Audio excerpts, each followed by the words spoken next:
Hello, everyone. It's Phil Lee returning with another episode of Civil War Chat. Today is May 31st, 2022. Today's topic is guns and crime. The reflex reactions to last week's massacre in Uvalde that left 19 schoolchildren and 2 teachers slain at the hands of a lone gunman prompted me to seek hard data regarding guns and crime. One helpful source is an article by John Gramlich of the Pew Research Center titled, "What the Data Says About Gun Deaths in the USA." It was released on February 3rd of this year. So I want to share with you a couple of tables that show some of his conclusions. And here's the first one.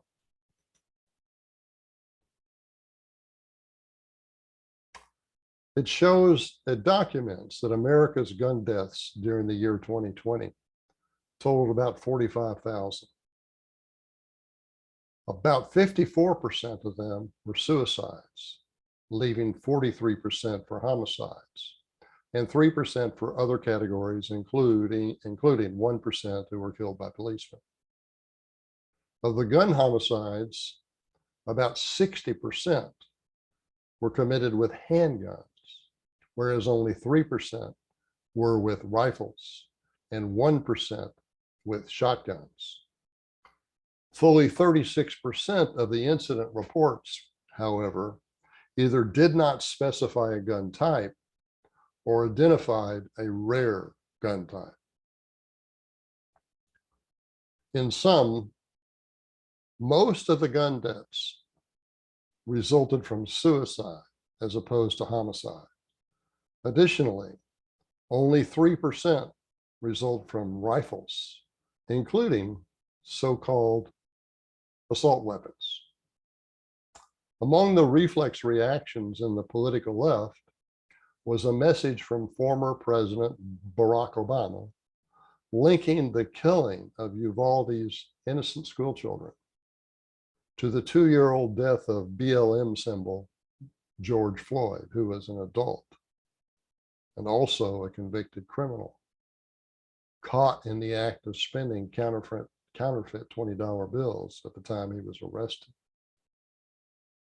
and then later killed in the process of being subdued.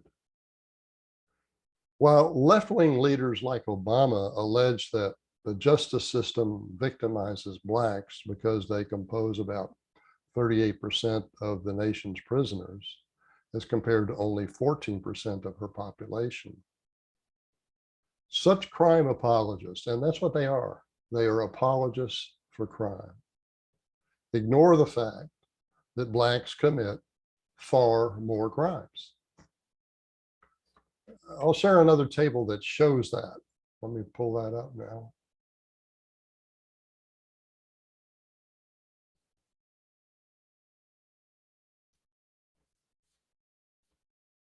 Now, as this table, which comes from the Heritage Foundation, documents, Blacks commit nearly 40% of violent crimes and fully 54% of homicides, notwithstanding their mere 14% population share. In contrast, whites commit 58% of violent crimes and only 43% of homicides, despite composing 71% of all Americans. Thus, Blacks represent nearly 3 to 4 times their proportional share of violent crimes and homicides relative to their population, respectively. 3 times the violent crime rate and 4 times the homicide rate. By comparison to whites, they are more than 3 times as likely to commit violent crimes and over 6 times as likely to commit homicides.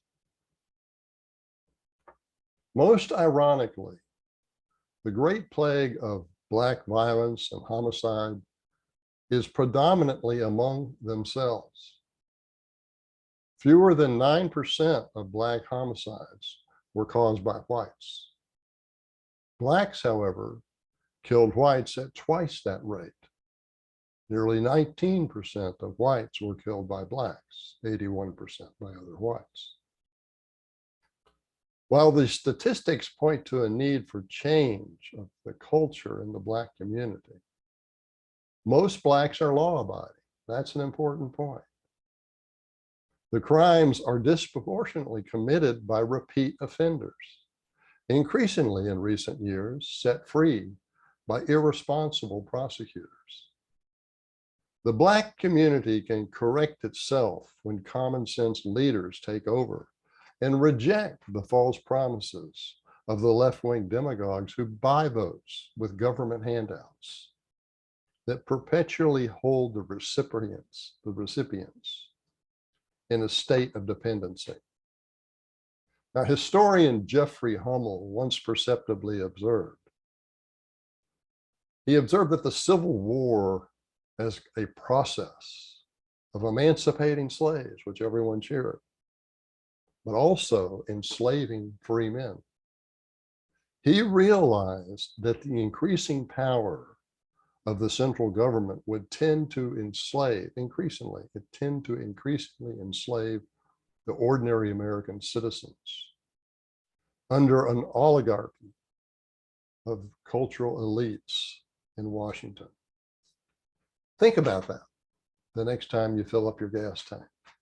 And meanwhile,